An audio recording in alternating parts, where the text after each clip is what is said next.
Gentlemen, good morning. Welcome Ladies to and Voxology gentlemen, good Podcast. morning. Good morning. We're at the Voxology Podcast here with special guests of Timothy Stafford and Mike here. Yes. Tim Stafford and Mike here. Yeah? Yeah, and who else? Me. Who's our yes, and who are you? Thomas. That's your middle name. Give me your full name. Seth. Thomas, Charles Booty. not Charles Booty. Seth Thomas Charles Charles Booty. Erie. Erie. Yes. Although every now and again he'll shake that booty and we'll call him Seth Thomas Charles Booty. Ladies and gentlemen, you're getting Seth. It is the Friday before Thanksgiving. Yes. So you've got Seth Erie on a half day. He's got his Karaticus shirt on, which is his animal representing his house today. Yes. So it was a house day, a half day, Yep. and leading into Thanksgiving break day. Yeah. So lot of solid days. work today. Solid work. Solid work. Solid work. Okay, what are we going to have for Thanksgiving next week? What's your favorite? Good to booger up. We're not going to burger up for Thanksgiving, although we'll go a different time. Yes, but what are we going to do for Thanksgiving? What are we going to eat? Home. We're going to eat at home? Yeah. Well, what kind of food are we going to have? Potato. Potatoes, yeah. Potato. Seth Erie, it's a little known fact. Seth Erie is a mashed potato fanatic. What is not to love about mashed potatoes? Yeah, it's like it's a big deal. So, I mean, that's the jam, right? Turkey or ham this year? Sugar ham. Turkey ham? Ham. Ham. Ham. Ham. Perfect. Ham. Did you have a good day at school today? Yes, I am. Yes, you did. Did you cheer for Karaticus? Yeah.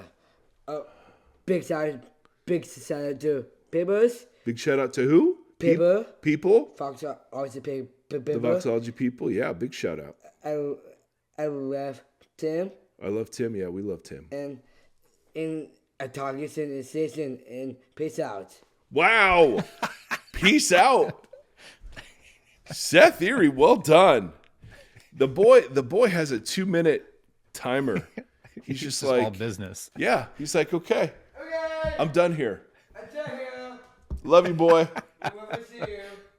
I hope the microphone picked all that up. Oh, I don't know if it did. It probably did. He's got this. I listened to him from a couple of years ago, and his voice is just so different. Like it's all like deep and Seffy, and yeah, it was sweet and cute for a while. Now it's cute in a different way, shall we say? That's right. If you are tuning in on YouTube, I'm looking very jaundiced. I have changed the range of heat and light on my face, and nothing matters. It's all just awful. But we're glad you're here, and welcome to the podcast, guys. We have all sorts of things that we learned on the internet this past week. Tim Stafford was particularly alert to troubled times and to magical musings and to hilarious happenings, all involving Christian folks And so alliteration. and yep and yeah, iterative items. I can go all day. Can you? Day. Yes. Take us through the alphabet, Mike. Okay, so these were actual actions. These were beautiful blessings.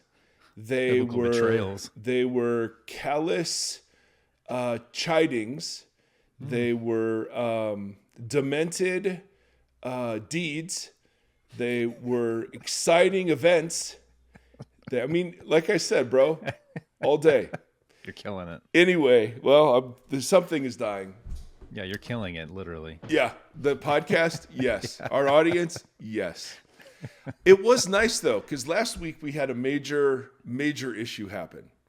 And so Tim and I record on Fridays, and we release the episodes on Mondays. And so Tim, very faithfully, very deliberately, he practices all sorts of beautiful data backup management and computer security. And Tim, why don't you just fill us into what exactly happened last week that swallowed up the episode and we almost lost everything? First of all, I am normally very good at backup. I have 4 hard drives piled up right here that are all Not in full use. of backed up information. No, they're all in use. I just the last little stint, my computer wasn't that old, so I didn't think I was under like intense scrutiny to have stuff backed there, but and I didn't realize my iCloud was totally full. Oh. However, I came home and the computer, I came down to do some work and I just had a bouncing question mark on the screen. I was like, that can't be good. I'm no computer expert. I'm not either. But that seems I thought bad. maybe it was just being playful and wanted me to ask it a clever question. Do you want to play a game?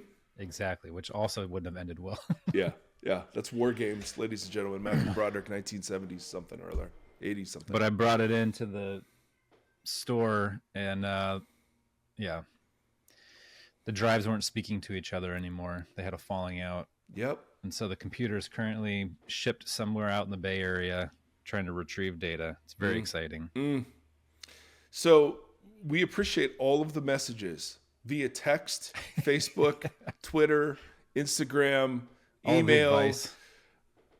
Just thank you for your concern. Like, where is it? Was this the rapture? Did I miss it? I mean, it was hilarious. Yeah. So, what did I send you? One of the messages was pretty funny. Yes. Yeah. I think that was the rapture one. Yeah. So thank you for caring. And it's nice to know that, because, I don't know, every now and again, Tim are like, man, do we have to do one every week? And the answer is yes. The Voxology listener demands not quality, but quantity. So right. we can sustain that. So great job. But yeah, so Tim had to buy a new laptop. We are now practicing data management and storage, and right. It's going to be glorious. But thank you, Tim. Thank you, Bay Area. Thank you, Cloud. Thank you for wherever this is, and we want it back. So thank you, Tech Necessities. You don't even realize how reliant you are on your technology until it breaks, and then you're like, oh, and then you need so much of my life has been upended. Well, that's all your music, your graphic 4 years arts. of music, all the art. Now, hold on a second. I haven't paid my bills. How is it 4 years of music when you just said that just until recently you have been great about backing up? Well, those are the biggest files. Each one of those songs is multiple gigs. Yeah. And so I do have a hard drive full of those, but then I have a ton of it that was just on the computer that was work in progress. So hopefully those will come back to me. So here's what I'd like. All of you who are in tech and IT, would you email Tim and let him know, just with kind encouragement, that perhaps going naked wasn't the best way to go on this? All right. Just email me at mike@voxpodcast.com. I will forward them all to my friend Tim. So anyway, we survived the great spiritual attack of 2023. And the devil was an AI. Yes, dude. I'm just saying, you can't have devil without AI if you spell it badly. Tim, you were on a rampage this week, not only fixing your computer, but identifying things on the internet that were out of line. And out of line. Yeah, you were like a blinking question mark. You yourself. And so you sent a couple of things that you said, we need to talk about this. And doggone it, here we go. The audience, however many have made it this far, are wondering, so what is it that Tim sees that he goes, this isn't right, ladies and gentlemen. These are curious challenges. Conundrums. Perfect. So what do you got for us today, Timothy? Well, so we were a few things that I sent you because we were always having kind of an ongoing conversation about between us on text messages and stuff. Well, kind of about the role of the church in the world. Yeah. And as we kind of ramp up another election season, and now that Christian nationalism has become a front page conversation, where it may have always been kind of like something that most people just ignored or knew was there or just kind of laughed at, has become a very large entity. And whether it's in my world, it's like tons and tons of conversations about how to navigate the classroom because teachers are under intense scrutiny over novels, which I read an article that said that came down to 11 people have caused most of the book bans in the entire nation. Awesome. Which is very interesting. Yeah. I saw something that said, hey, just if you want to look historically, the people that ban books are never the good guys. Nope. Doesn't have a great track history. So no. That's a weird thing is like this is a side note, but like watching so much Nazi propaganda popping up in America currently. And that used to be the one thing that we all agreed on. Mm-hmm. Like everybody across the aisle could agree that Nazis were bad. That was a bad thing that happened. Yeah. And now all of a sudden it's like, oh, this like there's swastikas hanging from overpasses and David Duke comes out of the woodwork and it's like, hey, I'm still here. Anyway, I don't know which one you want to talk about first. So the conversation was brewing from a point of like Christian nationalism is largely rooted in a lot of like divine entitlement. Yes. And remember, can I pause you? Can I pause you for please. a second? Like whenever we bring up Christian nationalism, we invariably get messages that say, "Oh God, you guys just sound like you're from CNN or something," and this is some political thing.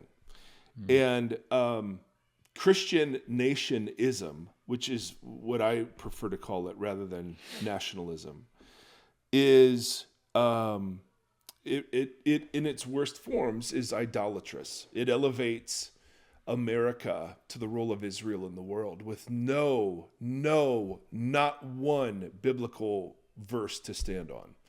And there is a divine entitlement that goes with America's election to that office in the world.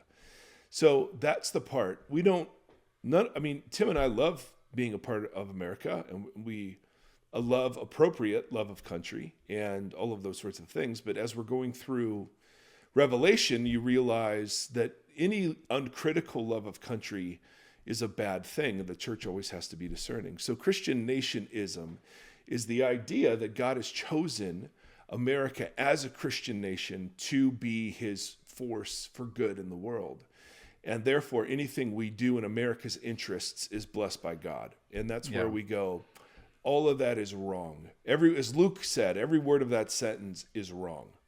So continue, my friend. I just wanted to give background in case that's a trigger word for some people. Trigger. So that the Christian nationism, and then everything that Mike just said, and then and then following that trickle down as it comes down to the everyday Christian and a lot of the entitlement that will come from that. I am a Christian nation warrior or whatever. I'm here to do God's work and spread the gospel, and God inspired me to do X, Y, and Z, and yada, yada, yada. Yeah. So you and I were talking off mic always about how that kind of manifests itself in, so every time we have these conversations, or if I've had these conversations with someone else, like in just at coffee or something, I always keep asking more questions like, how do you define this then? And how do you define this? And to try to get a larger understanding of what it means to be, if you're clinging to this Christian nation idea, then what is salvation to you? What is the gospel to you? What is sin to you? And with the gospel, what is it that you think was the Great Commission, or what do you think you have been commissioned to do yourself in this? And kind of have a really broad, to try to understand fully, what are all the implications involved with those are great being questions. A Christian nation? Yeah, Christian nation. Trying to understand the full breadth of it. Yeah. So one of the small examples was, and this was not the first one. I think there was one other one that came through that was like, God has told me to do this, or God has spoken to me. The one that we were looking at yesterday was about the gospel singer that was on the airplane. Yeah. And she just got nominated for some Grammys. I'm sure she's, that's a huge accomplishment. That's very exciting. She was just singing her gospel music on the plane. The flight attendants were telling her to stop. During, maybe it was last year or so, there was the guy that got up with his guitar and was doing like a whole worship I've seen like two or three of those. Yeah. And they think they're doing God's work in some form of respect. I'm not sure how that, and those would be the questions I would ask them is like, how does this play out? Like, what do you think God is trying to accomplish through you annoying everybody on this plane with right. your worship music? And she was asked a few times and then was finally told that she was going to be escorted off the plane if she didn't stop. Yeah.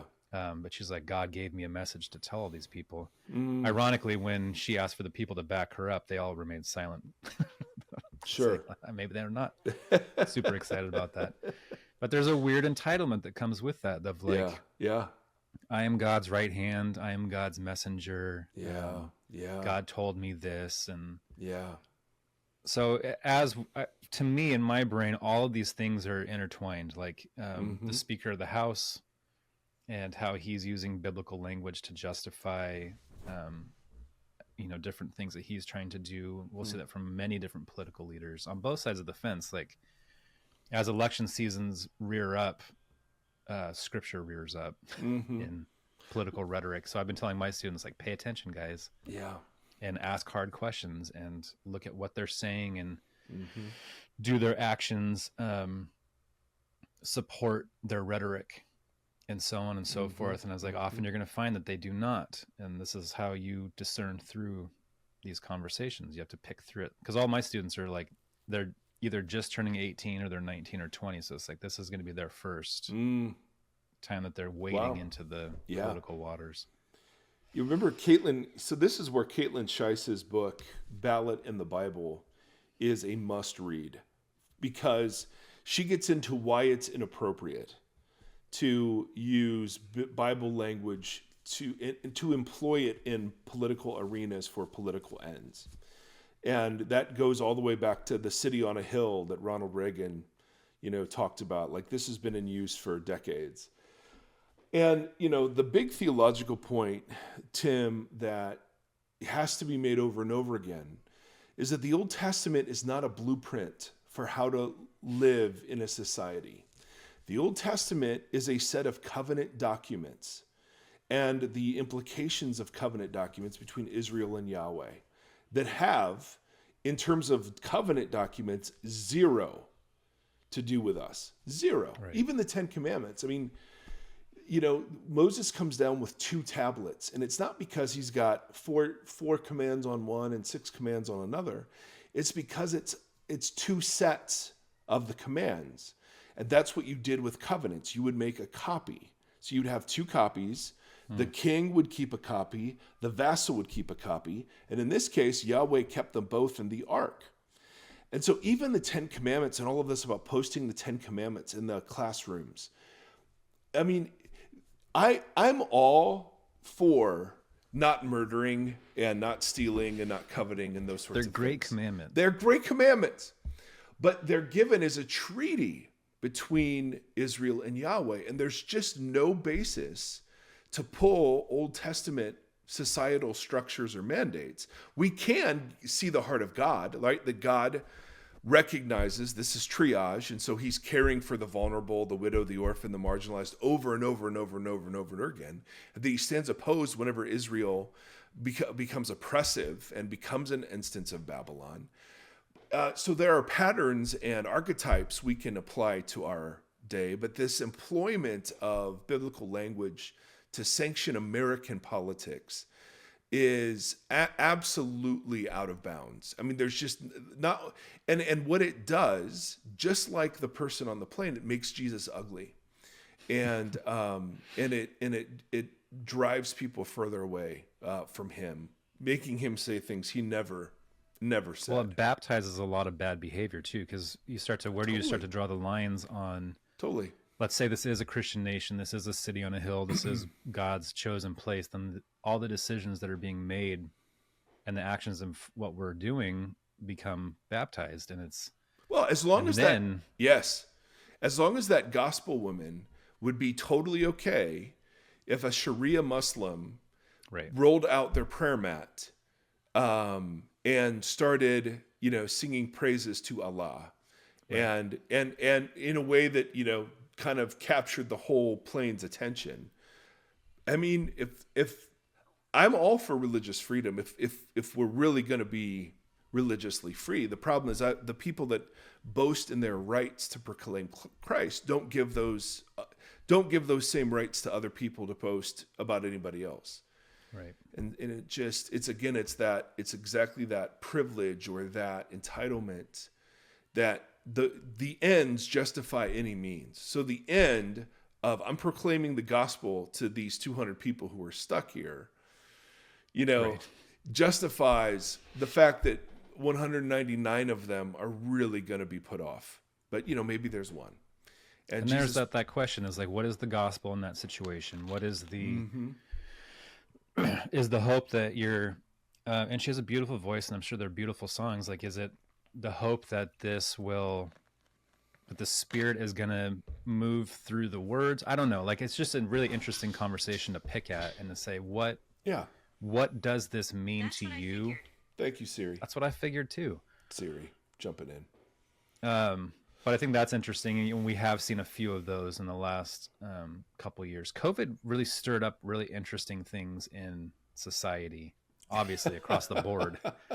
But what it did in the church has been pretty fascinating to watch. Like, that's one word we would use. Yes. Yes. Fascinating. And again, it's not like we've got it all figured out. The point is I think there should be a deeply skeptical attitude generated by Revelation and the New Testament towards the employment of biblical language in the political arena outside of Jesus is Lord. That certainly is political language. And as we talked about before, to say Jesus is Lord means to say that Jesus is the cosmic ruler of the world, and the way Jesus employs power is the way that his followers are to employ power, which... Yeah, so let's pick that apart for a second. Yeah, totally. But for real, though, like, why does Jesus, when he performs a miracle, why does he say, don't tell anybody about this? Well, in Mark's account, and he mostly does it just in Mark, but it seems to serve a purpose, and Gombis gets into this in his commentary, where the insider figures turn out to be outsiders, and the outsiders turn out to be insiders. So the people who are finding out about Jesus are outsider figures, whereas the insider figures are dense and slow and, faithless. And so that messianic secret, that motif seems to be a way to kind of enhance the idea that Jesus wasn't understood except by those outside. Does that make sense? And so, but because those outside weren't his authorized representatives, he did not allow them to, even though they went and they shared. So anyway, but yes, the whole divine hiddenness, that was a topic I was thinking about exploring today too. The idea that Jesus comes hidden in the husk of a life that is in the most backwater part of the Roman Empire, and even in Israel, in a backwater part of Israel, and then even in the backwater part of Israel, this is the backwater part of Israel's backwater part. You know what I mean? He comes hidden. He comes subtly. He comes without flash and without, and so even when he does perform great miracles, he either asks you to be quiet about them, or he simply then withdraws himself to a different place. Right. So I think that's really interesting, because the way we usually look, one of the main ways that we look at how Jesus subverted expectations is always political. That's always the conversation we have, what the political expectation was, and then what the reality was of how he arrived and what he did. That's right. But it's really across the board. It's not just a political thing. It's also how he structured all of his life and everything. It was devoid of spectacle, I guess. Yeah, very, very much so. So I think that's fascinating too, with how we operate now. Yes. So if we are trying to emulate, or however you want to say it, the way that Jesus conducted himself and how he instructed people to operate, we tend to do the opposite. So we do go for larger, louder, less embedded versions than that. So I think that's fascinating too, as you look at another, again, political season. How do you posture yourself in your immediate community? And then how do you advocate? So this will pivot to the article that I sent you guys that was about the social gospel in America, and they're calling it a resurgence of the social gospel, and how it's kind of a counter narrative in some respects to the Christian nationalism conversation. And the article is deeply rooted in, you know, a lot of late 19th century or early, the social gospel was prominent up through, I think they said World War I, and people started to like become skeptical after that. But well, yeah, the social gospel was premised on the idea that we could bring to some degree heaven to earth. That was within our power. It was a realized eschatology. And then the world wars, the ugliness of those kind of put a damper on. And that's where dispensationalism came in with a kind of unrealized eschatology, which is, it's all future.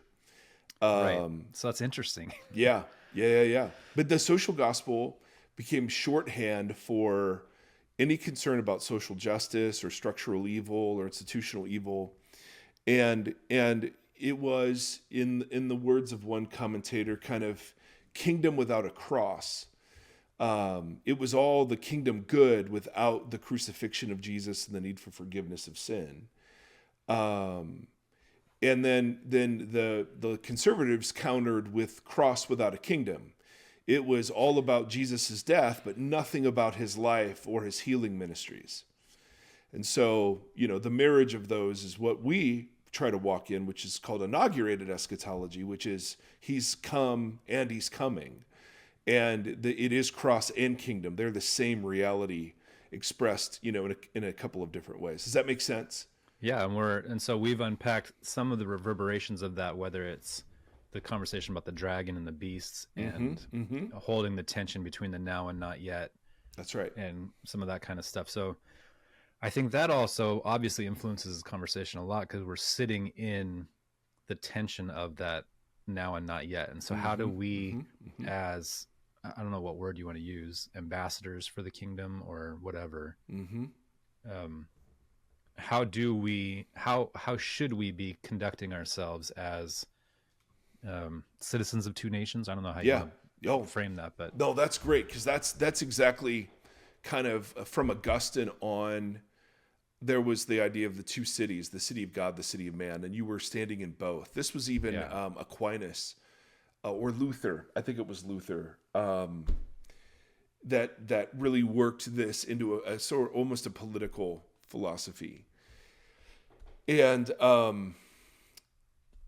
would, you know, we've talked a lot about politics, and obviously coming up on this next season, we'll probably have to re-engage, you know, some of it. But yeah, we're not, you know, I mean, there's so much to say. I don't know how much to get into it, Tim, because let's do it. Well, I think a lot of people are wrestling with this. Yes. How do I exist? Especially people who probably listen to this podcast or podcasts that are in the similar lane of traffic as ours. Like, how do I do this? How do I be? I had one way of being a Christian in this world growing up. I deconstructed that, or whatever you want to call that term. And now I want to know, how do I show up? Oh, so good. Right. Man. So I think that's a huge, that's a great at least question. I hear that question a lot. What does it even mean anymore? Why do we do any of this? Yeah. Yeah. Hello, God. It's me, Margaret. Yes. Yes. And this being, why do we do any of this? This is what? I think that's a great question. Like the Christian stuff of life. Yeah. Just like, what is it? Not just what does it mean, but like, why do we hold the title or posture of Christian? What does it even mean to do that anymore? And why should I? Oh. Like for a large part, like I've been very vocal that I don't care about the term evangelical. I don't care about any of those terms. They mean nothing to me. Everybody can have them, and you can do whatever you want with them. And I'm almost to the point of feeling like that about being a Christian, where that title, I just like, it's become so weaponized that I'm just going to try to figure out how to live like Jesus. And I don't want a title or a name for it. Yeah. I just want to live here in this tension and do it to the best of my ability. And when I learned that I did something incorrect, to reposture, reorient, and continue forward. I just watched Rocky Balboa yesterday, the 6th Rocky movie, where he comes back and they have the simulated fight. And Yeah. because I watched the Sylvester Stallone documentary on Netflix. But man, it really, like, we talked last week or 2 weeks ago about how I was at therapy talking about the anger that I found this profound anger inside of me. And like, that's a through line in that film. Yeah. He's got this fire in the basement still that he needs to figure out how to, that's right, to get rid of it. And so I was just really like, it's a story of a guy in his, he's older than us a bit at that point, but he's a has-been, he's a yesterday hero. Yeah. Or whatever, or just a yesterday man, and he's trying to figure out how to still be somebody, and still not in like he's not trying to be the world champion. He's trying to be a real human still. And I was like, man, I resonate with that. Like, I have a fire in the basement still, and I don't know what to do with it, but I want to be intentional and productive with the time that I have here. And I, I'm hopefully only halfway through my story. So I'd love for the back half to be more productive than the front half. Well, yeah, but what's productive mean? I don't know, but I'm trying to sort through that stuff and be very intentional with what I do, what I say, how I do it, why I do it, I guess is. So that's where those questions kind of are rooted from, is like, why be a Christian in this world? Oh, boy, that's a doozy. That's great. I can give you a bunch of band answers to that. Well, I want to unleash you in a second. I was having a conversation again about that mega church that's coming in and planting here, and it's going to kill a lot of the local churches. And it's really a thorn in my side, and it has no effect on me. I have no skin in the game. It just bothers me from a whatever standpoint. But I can't not think about everything that Gambas has said on this podcast over the years about capitalism and the church, or capitalism and Christianity, and the city on a hill conversation that Reagan kind of ushered in. You can see churches with that entitlement building corporate entities that are, I just feel, antithetical to whatever. So the social gospel stuff, like, you got Reverend Barber, who I've followed for a while, and listening to him, he just is always getting his hands dirty. And we talk about Shane Claiborne a lot on here, and he's just like, the last thing that as he's been advocating for victims in, Palestine and Israel, he's also buying homes and refurnishing them for families in like the Philadelphia area. And it's just, there are people who are I think are doing that, and I don't know what's right and wrong within the social gospel stuff. That's something we can pick at, but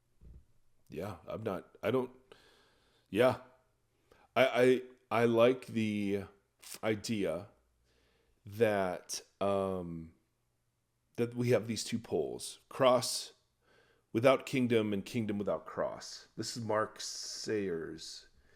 I think he uses this language. Or we could say, the kingdom's almost here entirely, or the kingdom's almost all in the future. And that orients us then to, if it's all here, then let's build society in a way that really reflects it. And if it's not here, then let's save souls to, because building into society, it's just a sinking ship.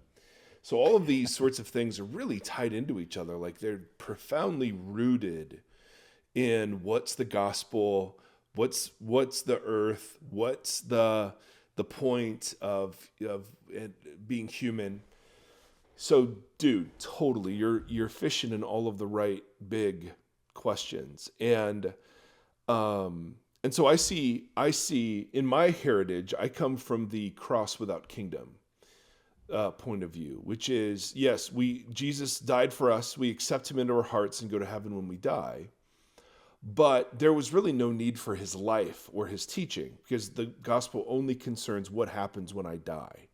Right. And so to discover that Jesus didn't even preach that gospel once, it was always the kingdom of God is at hand, was totally revolutionary for me. That there are reasons why we care about race and about the marginalized communities and about structural evil that have nothing to do with us just trying to usher in some utopia. Right. But the church is to prefigure the social dynamics of new creation. And so In new creation, it's every tongue and tribe sharing meals together. And so we worry about that now. Yeah, exactly. We advocate for that now. We witness to that. Because what we're doing is we aren't saying, in the healthiest way, we're not saying, hey, we're here to change the world. We're witnessing to a world that's already changed, and that changed has yet to be fully manifest. And that's the big difference. If it's up to me to change the world, then the ends really do justify the means. If all I'm doing is configuring myself and my community to picture the change that's already been brought about in the world, then I'm not under threat. I don't have to defend. I don't have to inaugurate or carry forward the change. I just simply adjust my way of living to witness to it, to point it out, to appreciate it, to mirror it, to reflect it. And that's where I think a lot of us get tripped up. We all know we should be doing something in the world, and we feel like it's up to us. And I do think we have loads of agency. But if the New Testament writings are correct, that Jesus has fundamentally changed the way the real world keeps score, and the way the real world uses power, then the job of the church is to reflect that even into structural and institutional places. You know what I mean? So the church is very much a political reality. It's very much a this world reality that has political implications. Jesus is Lord is a political statement. The issue becomes when partisanship gets brought into that and the political entity gets hijacked for partisan purposes. And so in the same way, we look at America and we say, hey, where are we partnering with Babylon? Well, I look at both Republican expressions and Democratic expressions and say those are Babylonian too. And they're just, and if we want to go a cut deeper, the kingdom of God actually calls into question the assumptions that enable Republicans and Democrats to even debate it. Because we talked about this in the Sermon on the Mount series, that liberalism, not liberalism as a political view, but liberalism as, hey, we don't believe in kings anymore. We believe every human person is, has autonomy and has a right to govern themselves. And so that liberalism, that classic liberalism from the Enlightenment that said the point of government is no longer to maintain a dynasty of monarchs, but rather to ensure the rights of individuals. That and their protection of the individual. So ensure that the individuals have their rights and they are protected in them. Dude, that whole thing, which is the basis of Republican versus Democratic, like we all agree that there is a government part and an individual part. We just disagree where to draw the lines, right? The conservative, they want to draw lines of great freedom around corporations and around guns, but they don't want to do that around bodily autonomy and sexuality, right? And the Democrats vice versa. But both of them assume a way of looking at the world that is itself called into question by the kingdom of God. Namely, that the most important thing about being human is ensuring that my rights are protected and exercised. Yeah. And that I am fundamentally an individual and not a part of a community, right? So it's fascinating. It is totally fascinating. But what it does for me, because I get tempted to be pulled in the partisan stuff all the time. I mean, there are things. Well, it's the binary that we have. Yes. So it's hard. I think that's why this conversation is so important.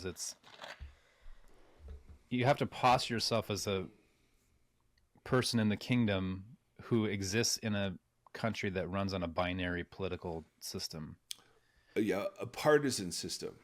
Yeah. I use partisan because political doesn't mean partisan. Political just means a group of human beings trying to organize. Yeah. I know you know that. But we have to see the church, and Paul sees the church as a political entity. It is a social reality in the world that has allegiance. The problem is that allegiance is trinational, it's transnational, so it's not ever located in one. So that's why we can't be Christian nationalists, because the kingdom transcends all nation state boundaries. Right. The kingdom transcends all ethnicities and races, and so any movement towards seeing some race as superior to another is already out of bounds. Yeah, Acts starts that way, right? It's like you're gonna do this here to like Judea, Samaria, and the earth. politically contentious areas, and then accepts one further, and then he ends with like and to the ends of the earth. It's like, that's right. Just to make sure that no one. That's to make sure that you don't draw lines anywhere. I want to be perfectly clear. You're going to go to the people who oppose you. You're going to go out here, and then you're going to go all the way to the corners. And then what's fascinating is they don't do that right away. It's not until persecution breaks out in chapter 8 that they actually leave. And so much of the early church is wrestling with the end to the ends of the earth part of that equation, right? It says, here are all these Gentiles, and these people aren't Jewish. They don't keep Torah. So from the very outset, it was to be this transnational community, and that became the hardest part to embody. Is the table fellowship between Jews and Gentiles was the major issue, and that's an ethical issue, or ethnic issue. Excuse me, it's an ethnic issue.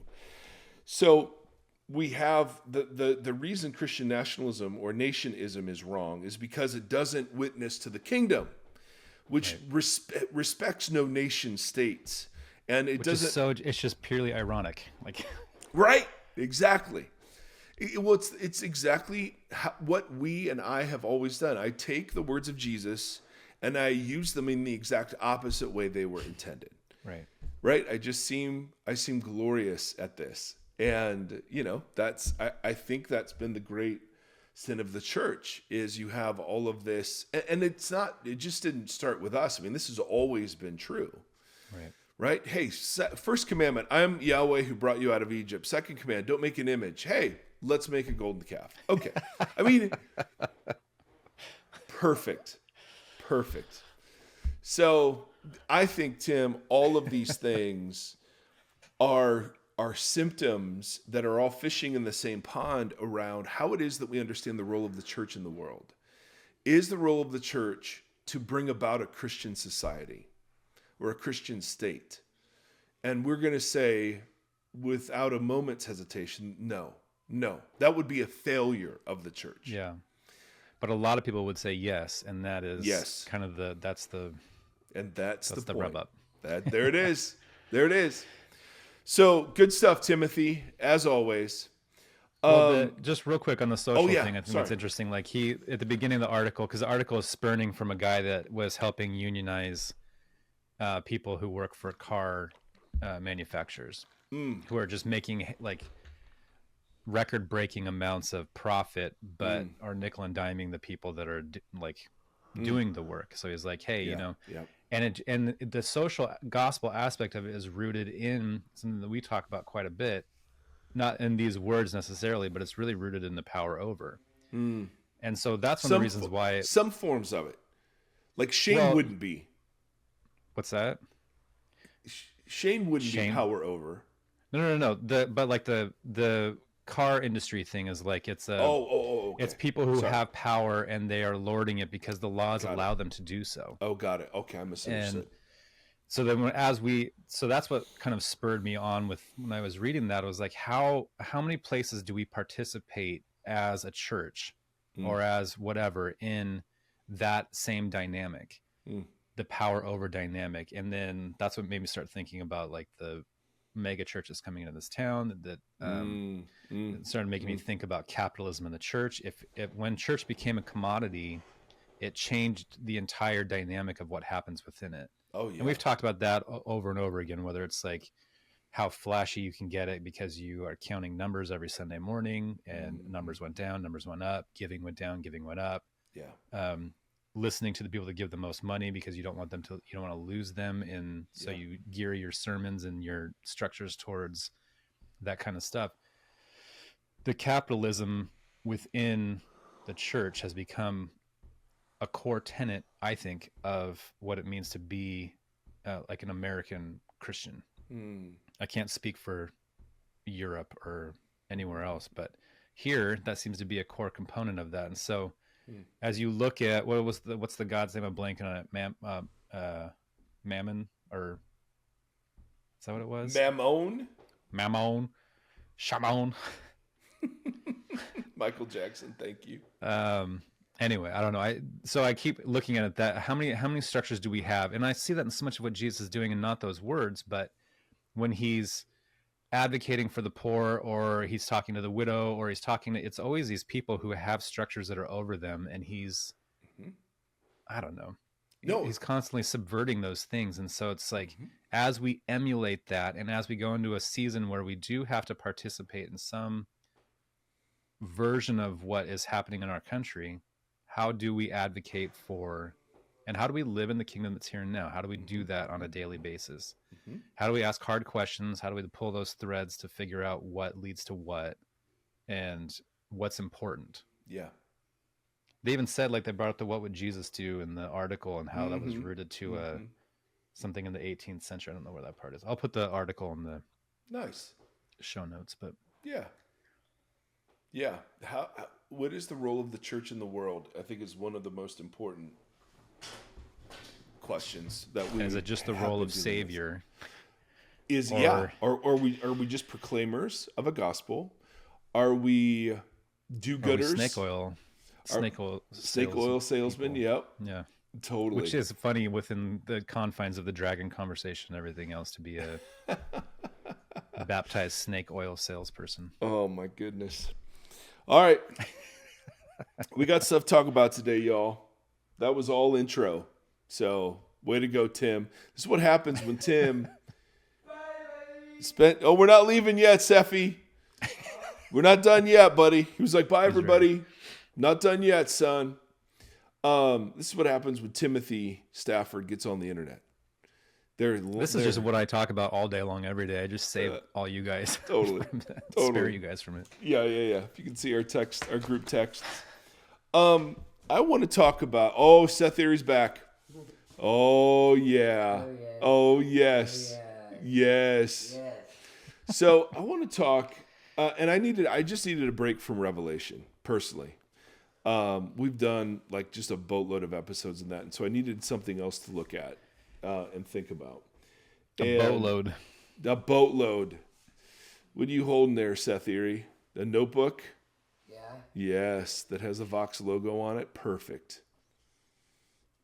Are you here to be distracting now? Because that's what I'm sensing. I'm sensing there was they're still going moment. And here we are. Okay, this is actually where I'm going to get into content, Silly Bear. All right? Sethy? Yeah? Okay, I need you focused. Focus. Okay, focus. So I needed to think about something other than dragons and beasts. And I don't know, there's been a theme that I have grown in over the course of the last several years, in therapy, spiritual direction, life experience. And we had this interesting conversation. We do Q&A at the end of our little talks at the church I'm a part of. And the Q&A is fascinating. It just always teaches me. I learn a lot. I correct things. I change, points for the next service or whatever. And we got into this, theme of like being disappointed with God. And I said this sort of hyperbolic statement. I'm like, I just think I think Jesus is the God who disappoints everybody. I don't know that there were many people, unless you were kind of someone who just was healed and then went away. I don't think there were many people who came away experiencing Jesus going, yep, that's exactly what I expected. Right. That was way better than I expected. I think the theme, like this undercurrent of the Gospels, is that people are so irritated with him and frustrated with him and like, why aren't you? And this doesn't make sense. And I'm just encountering loads of us kind of having similar feelings these days, and it's totally. Yeah. And so I just thought, I wanted to cobble together just some stories so that we don't feel like we're alone in feeling that way. And like, there's this just big theme throughout the Bible of, this is like, it's possible to follow God and not have it turn out okay. Yeah. And I keep coming across, and I've been myself, but I keep coming across like people who are having things happen to them that they don't deserve, that are unfair, that are just not right. And when you look at, and we talk about this a lot, when you look at what are the options here, is this just random happenstance? Is this spiritual warfare? Is this God doing it for his glory and for some great glorious purpose down the road? And so how we kind of understand disappointment, lament, I think becomes really important in how to stay a Jesus follower in the world. Yeah. You know what I mean? So one of the texts that just always used to puzzle me is when John the Baptist is in prison. And he announced early in John's account, hey, this is the Lamb of God who takes, care of the sins of the world. I mean, he announced in the other synoptics, hey, I'm not even worthy to untie this guy's sandals. I mean, so he had a very clear understanding of who Jesus is and what Jesus was about. But yet he gets thrown into prison, and he asks this question. When John, who was in prison, heard about the deeds of the Messiah, he sent his disciples, to ask Jesus, are you the one who is to come, or should we expect someone else? And it's like, that makes no sense. Just on a plain reading in English, it makes zero sense.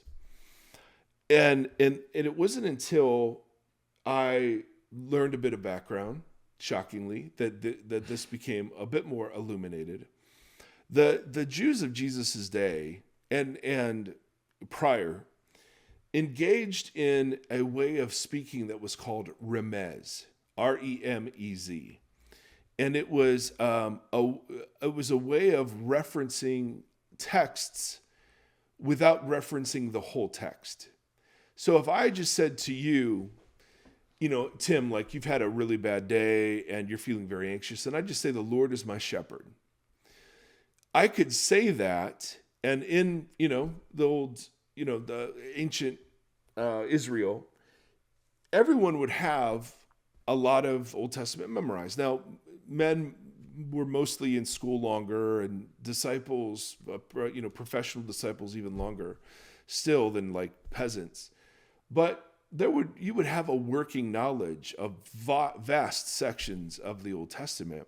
So if I said to you, yeah, the Lord is my shepherd, you know that I'm talking about Psalm 23 and the part that talks about, even though I walk through the valley of the shadow of death, I feel no evil.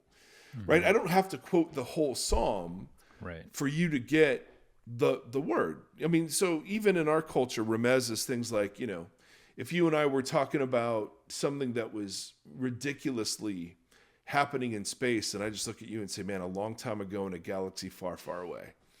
And that's all I said. You know what I was talking about. Well, Star Trek. Exactly. Spaceballs. There are some scholars who see this question as a remez. So it's because when he says, are you the one who is to come? That in Greek is a little different saying than is said anywhere else about Jesus or to Jesus.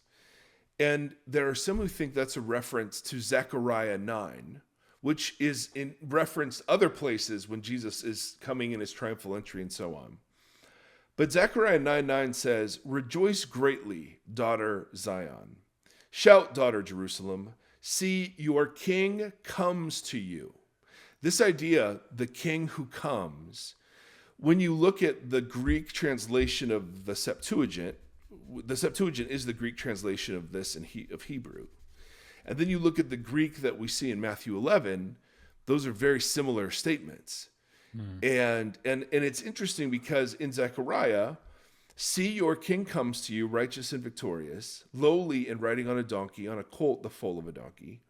He will proclaim peace to the nations. His rule will extend from sea to sea and from the river to the ends of the earth. As for you, because of the blood of my covenant with you, I will free your prisoners from the waterless pit. Return to your fortress, you prisoners of hope. Even now Announce that I will restore twice as much to you. So there are some who think that when John uses the phrase, are you the one who is to come? He's drawing from that Zechariah passage that talks about the role of the Messiah coming to free prisoners.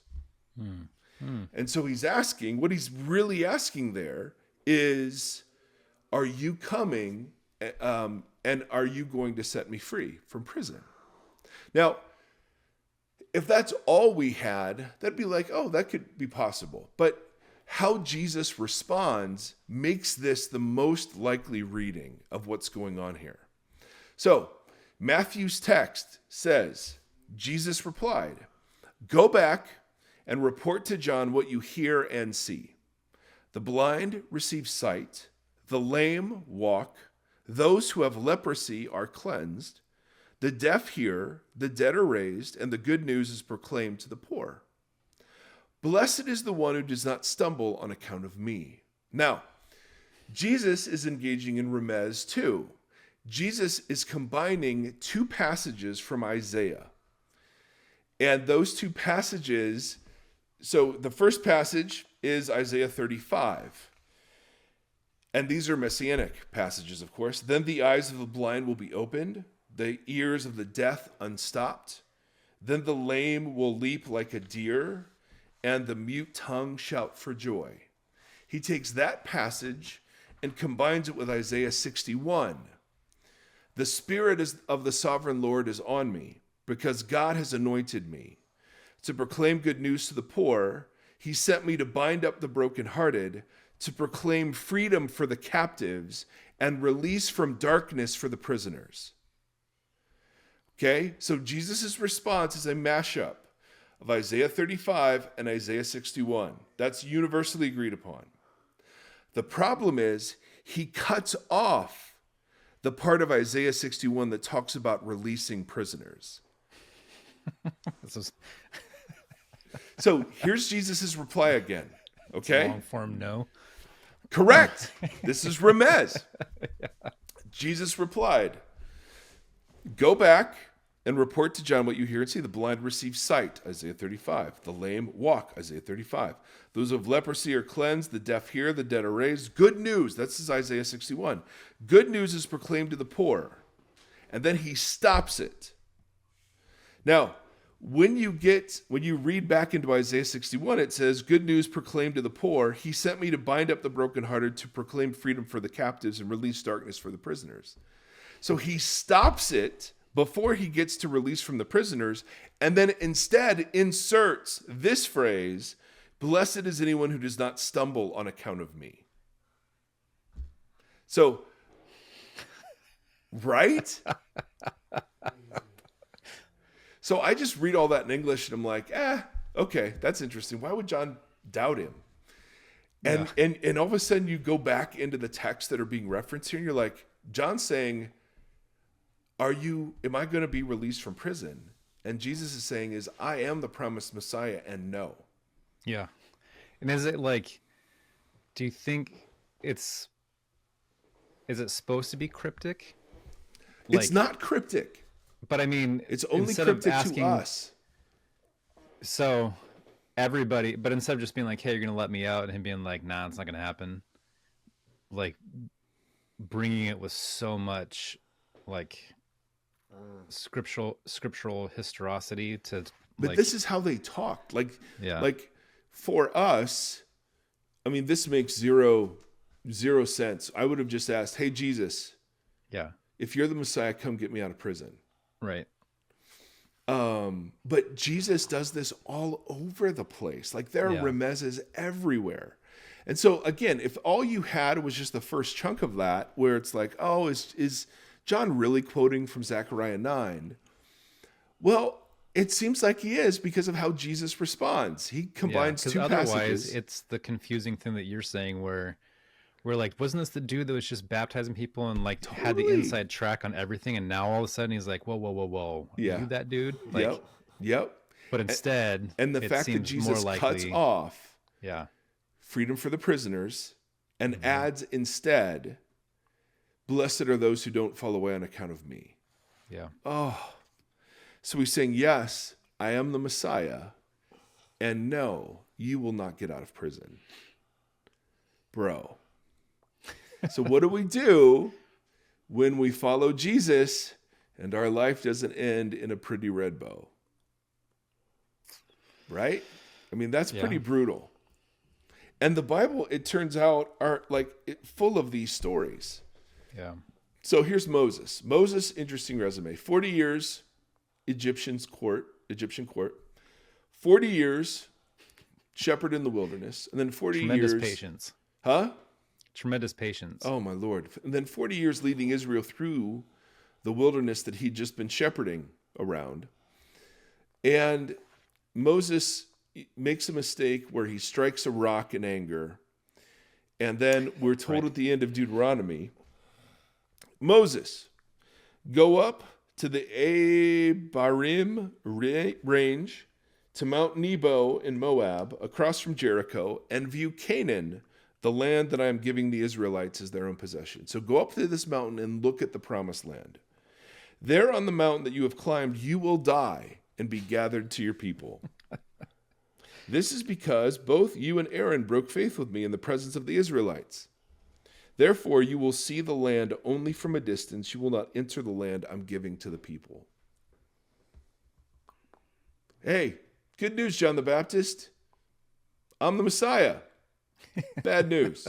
Bad news for you. You're not getting out of prison. Hey, Moses, good news. You're going to deliver my people to the promised land. Bad news. You won't go in. Or think of Solomon and David. David's the thing he wanted most of all was to build the Lord a house.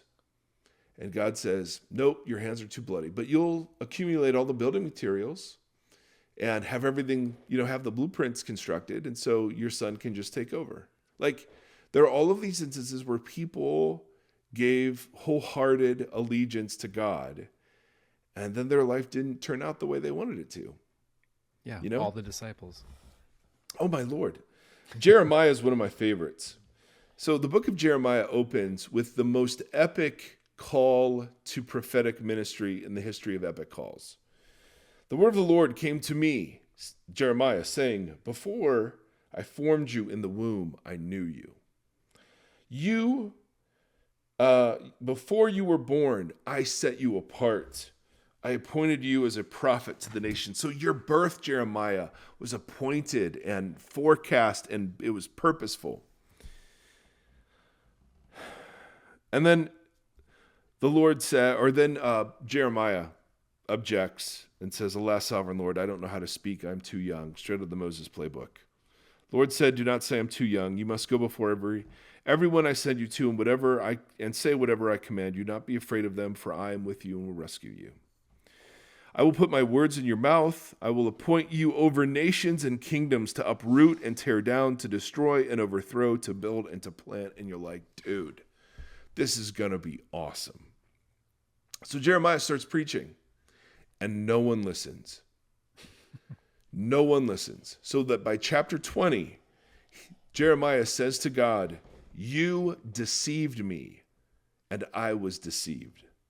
You, God, overpowered me and prevailed. I am ridiculed as a prophet all day long. Everyone mocks me. Get out of there, Sephiroth. Whenever I speak, I cry out proclaiming violence and destruction. So the word of the Lord has brought me insult and reproach all day long. In other words, the prophetic ministry has not gone as intended. But if I say to myself, I will not mention his word or speak any more in his name, his word becomes like in my heart like a fire shut up in my bones. I'm weary of holding it, and indeed I cannot. And then later in that same chapter, he says, cursed be the day I was born. So it starts out by saying, dude, even in your birth, you were known and formed for this. And then he curses that day. May the day, he says, my mother bore me not be blessed. Cursed be the man who brought my father the news, who made him glad, saying, a child is born to you, a son. May that man be like the towns the Lord overthrew without pity. May he hear wailing in the morning and a battle cry at noon, for he did not kill me in the womb, with my mother as my grave. Why did I ever come out of the womb to see such trouble and sorrow, and end my days in shame? Oh my goodness. Is it possible to do everything that God says and be disappointed? I'd say yes. One more example. Sweet Mary. Teenage Mary. Teenage means 13 at the latest, probably 11, 10 or 11, 12. It's wild. And not well known. She comes from no priestly family. She's in the middle of nowhere. I mean, it's just perfect. It's perfect. And then the scandal around her pregnancy as she's already engaged. Set theories chewing on my ear, which is not helpful. Dork. As soon as we're done, I'm so going to tickle your belly. Yes, that's right. You deserve all of this because you know I cannot do anything right now. I'm totally at your mercy. Just so you know it's coming. Tenfold. Say tenfold. Tenfold. That's right. It's coming tenfold, Seth Erie. All right. So the scandal, the birth, we're all familiar with that in the Christmas season. But then the boy, Jesus, gets presented at the temple. And there we meet Anna, who was a righteous woman who'd been praying to see the consolation of Israel. And then we meet Simeon. Simeon, too, had been waiting. He told he would not die until he saw the Lord's Messiah. So they both see Jesus, and they have these cool announcements about, Jesus' name, Messiah, purpose, whatever. Then Simeon, after he blessed Jesus, looked and said to Mary, this sign, Jesus, this child, is a sign. This child is destined to cause the falling and the rising of many in Israel. And to be a sign that will be spoken against. In other words, those who speak against him will fall, and those who speak for him will rise. This child is destined to cause the falling and rising of many in Israel, and to be a sign that will be spoken against, so that the thoughts of many hearts will be revealed. And then he has this last line, and a sword will pierce your own soul too. I get goosebumps even just reading that. And it's like, and of course, Mary doesn't die with a sword going through her. So he's speaking kind of prophetically, metaphorically, poetically. But when you look at the rest of Mary's life, that's exactly what happened. I mean, her guts were turned inside out.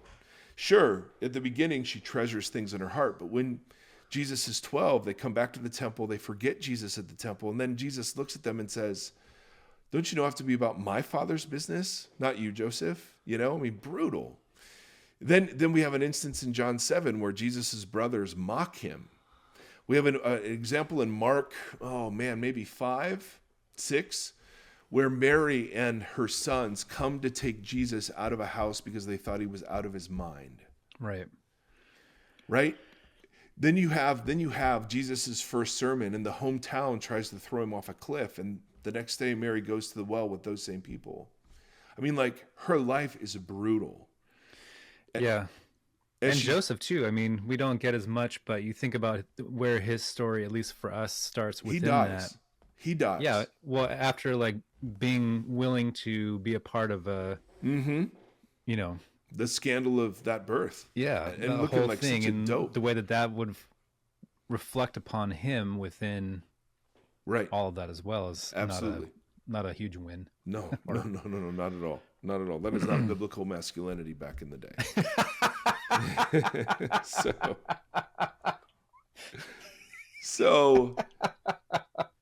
And then of course Mary's there when Jesus dies, right? Because Jesus says to John, this is your son, this is your mother. Yeah. And then Mary is there on the day the church that bears the name of Jesus is born, right? I mean, she's there praying with the disciples in Acts. Yeah. And so the story is hey, good news, John. You're the forerunner of the Messiah, dude. You're the Ezekiel that we've all been waiting for. Bad news, you're going to die in prison. Right. Hey, good news. David, man after God's own heart. Bad news. You won't build the temple that you want to build for God. Moses, good news. You're going to deliver people to the promised land. Bad news. You won't go in. Mary, your son will be the Messiah. and a sword will pierce your own soul too. So is this consolation, or is this like, what do you take away from this? Sorry. Hold on. We'll get there. I have a Seth in my ear, a Tim in my other ear, which, by the way, is a wonderful sandwich to have. So it's impossible for Americans to honestly read the Bible and think that the role of Jesus following is to get more blessing. Right? We're the most blessed people in the history of the earth, and all of our best-selling books are about how to receive more blessing. Mm-hmm. And it's like you realize what Jesus did is that he disappointed a whole heck of a lot of people. Right? And this wasn't new. This was something his father had been doing, for generations before. And that it's possible to live a good life and not have it work out. It's possible to do everything right, quote unquote, and have something bad happen. And so the big thing to draw from this is any formula, any preacher, any gospel that says that the work of God removes us and exempts us from the suffering of this world is automatically false. Because the Bible gives no testimony to that. In fact, if we're going to follow Christ, it says we will suffer, of course. But there are other things to draw from this too. Because what does it mean to surrender to God?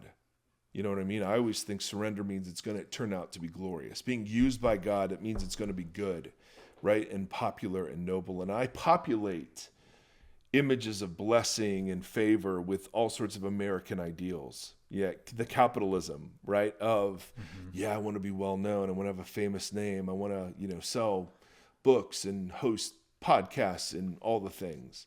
Well, it's very spectacular to say that you are an ambassador of a deity, right? And so the natural unfolding of that is that you are set apart, that you are above. You're superior to. Yeah, exactly. You got it. That's it. And boy, it's just too bad the rest of the Bible doesn't support that. So I've gone through, as you know, and you have too, man. I mean, I've gone through seasons of incredible mental illness. I mean, manic anxiety and depression. I've made impulsive and rash decisions that have hurt people, hurt my family. I mean, good Lord. And I always thought the goal of Jesus was to stop all of that, to bring relief to all of that. And I've learned that relief is different than healing. I've learned that part of what Jesus does in the midst of our limping and lamenting is that he carves out in us room for joy and faith and hope and love. I look at Seth, right? This was not the family we ever dreamt of, ever. Nate was on the autistic spectrum for a couple of years, and that crushed us. And then as soon as he was diagnosed off the spectrum, then we find out about our sweet little dude. That was not the family we wanted. You know what I mean? And just to live with a diagnosis for 3 months before we lived with the reality of him, that was so hard. Yeah. Disappointments in marriage and failures in ministry. And you just sit there and you're like, golly, if the goal of this thing is for it to somehow all work out well, we are going to be horribly disappointed. You know what I mean? I think there are great gifts that God gives.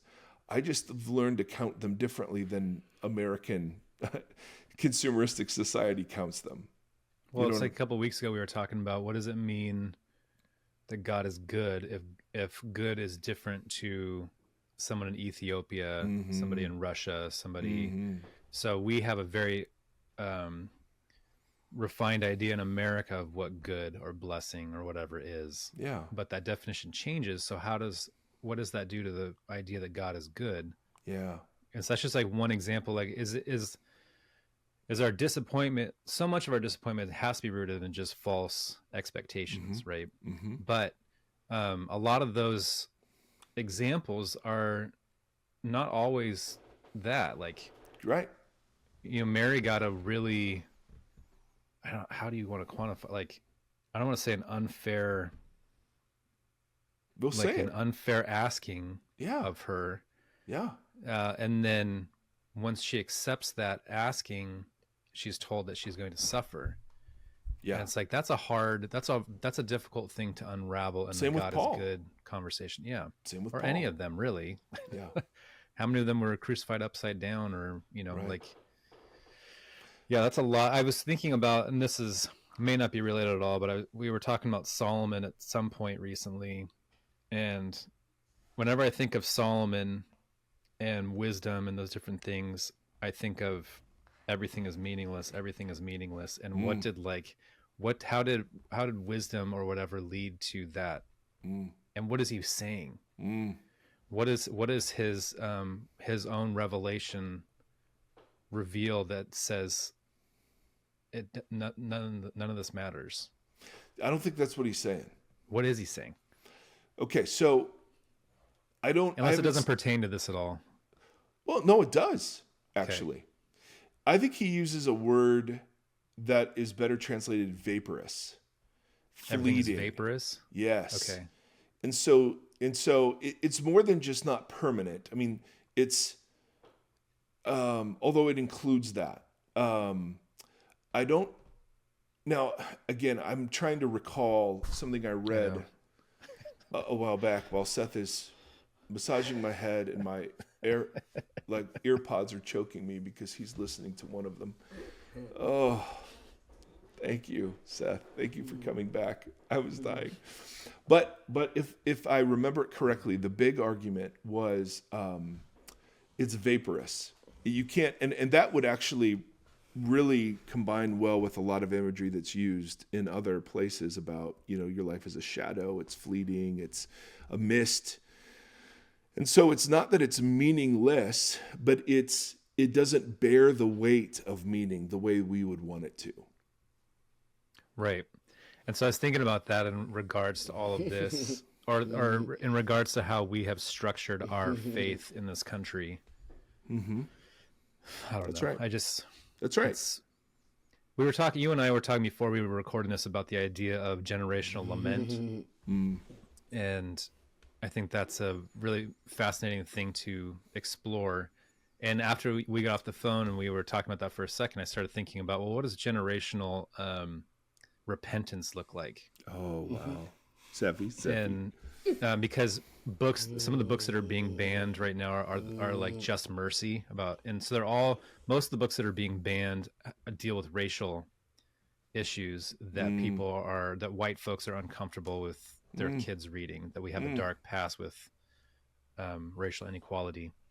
And so when I think about generational repentance, like it's important for me, it's important for Shauna and I that our kids understand where we have been as white people in this country, what we have done, because it's important to know the sins of the past so that we don't repeat them, and we understand the fallacies of them, and we understand the ineptitude of our own actions. Yeah. So when I think about generational lament, because we were talking about how we're like, as a human race, we're in like a grief overload right now. Yes. And we don't know what to do with it. Yes. We don't know where to put it. We don't know how to be active within it. And the lament stuff, I feel like, is that idea of generational lament, that it goes on for generations, is a really difficult and profound idea. And then what does that repentance look like within that? Let me set that up, and maybe we can explore it after we're done, because we are so done on this end. Set Theory is getting lots of airtime on the YouTubes right now. Thanks. In this state of affairs, if following God is disappointing, or this is the God that disappoints everybody, so what do we do when our Christian faith is disappointing? Or the thing we were sure God called us to, the mission work, and it's going nowhere, the marriage, and it's a disaster, the vocation, and it's just awful. What do we do? Or all of the above. Or all the above. So one option is we can pretend, and this is sort of the Christian option, right? It's just, oh, dude, it's all good, brother. We're all good, man. I'll just, God is good all the time. God is good. Yeah. Yeah, just fake it. Which is... fake it till you make it. Totally unbiblical. We can escape, right? Distract ourselves, numb, medicate. I'm a fan of that one. Sephi, let go of my neck. Okay, you're not being a great listener right now. Oh, sorry. Okay, I love you and I love doing this with you, but I need you to let Daddy talk a little bit. Okay. Okay, can you do that for me? Sure. Thank you. No neck squeezing, no head rubbing, no tickling. We're almost done. All right? Okay. Just so you know, the minute this microphone goes off, there's going to be massive amounts of tickling. So, and maybe a Zerbert on that belly, because that's just. Oh, yes, let's do it. Let's do it. Yeah, there's no punishing at all. All right, so we can pretend, we can escape. I've also tried performing. I just got to do better. I got to try harder. I got to be more holy. Sure. I got to. But then there's this tradition you were just hinting at, Tim, which is the lament tradition. And we don't have time. I don't want to. We're done. But it's worth exploring more. Because it's how we handle disappointment in a covenant context. Because we're not called to pretend it's not hurting, because it is, or to escape from it, or to perform out of it. But rather, the lament tradition says, and this is where the Bible is so beautiful, it has room for all of this protest. It's protest within a covenantal context. And it's called worship. Where the goodness of God is assumed. And that's why we protest. Right. So that we get that out of Psalms with praises, and praises being laments, but we also get that with the he is risen indeed. Totally. Or the whole book Lamentations or Habakkuk, some of the minor prophets are great at this. Yeah. Lament tells the truth. And it's kind of what in the 12-step program is this ruthless confession, this ruthless inventory. It's assuming God's goodness and God's faithfulness and then saying, this is out of joint here. Mm-hmm. And that's why I can look at somebody who is suffering and say, God didn't do this to you. This is unfair. This is unjust. You did nothing to deserve this. Right? Lament just names that as suckage. That's just, there's no cleaning it up. There's no pretty red bow. There's no grand purpose. God may use it for beautiful things, to quote a song title, but he doesn't need the evil to bring about the good. You know, he's so good at bringing about good from evil that sometimes we think he needed the evil to do the good, but that's not the testimony of the text. He doesn't need evil to do good in the world. So all that is to say, I found so much permission to not have to find a grand moral calculus sitting behind this, this piece of suffering or limping, to not have to wonder, okay, is God punishing me? No. Or I'm so special, the enemy is opposing my every faith move. I'm sure the enemy does stuff that's really crappy, but I also think we live in a really fallen world. I don't think Seth, was born with Down syndrome because God has a storage bin full of babies that he's looking for special families to give to. I think birth defects happen. Which you were told. Yes, absolutely. And then wrestling through disappointment becomes a major part of discipleship in every area, in every single area. And that is what I think Solomon is getting at. Money, vaporous, right? Family relationships, vaporous. None of it stands. None of it is grounded or rooted.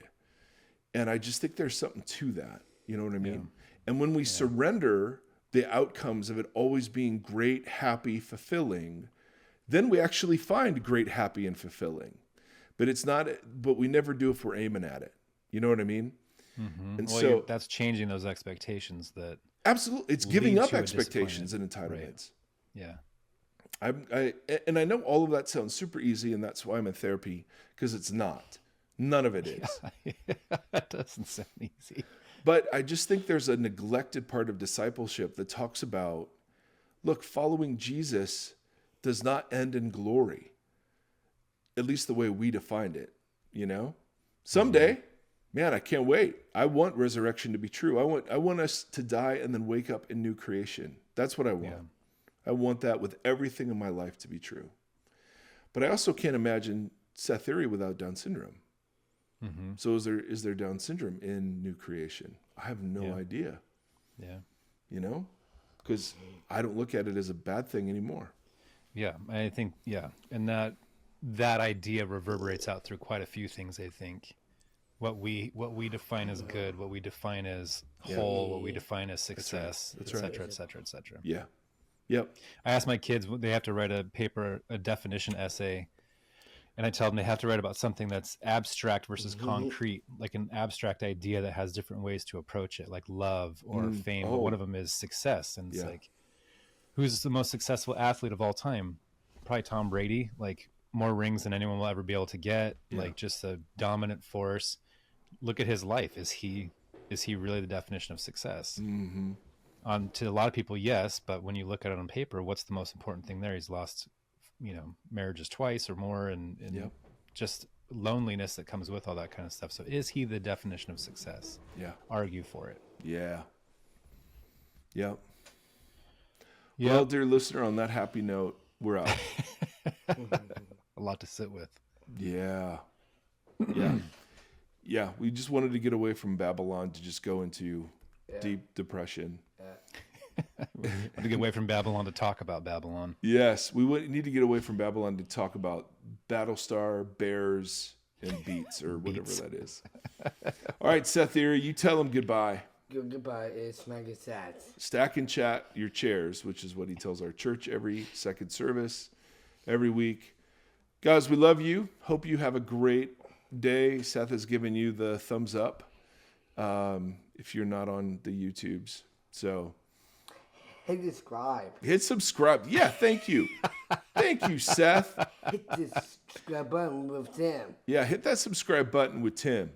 Absolutely, man. Right now. Tell him to give us some reviews too. Yes. Yeah. Yeah. What's oh yeah. Oh, you're pointing down at the keyboard. Yeah. You got to smash that subscribe button.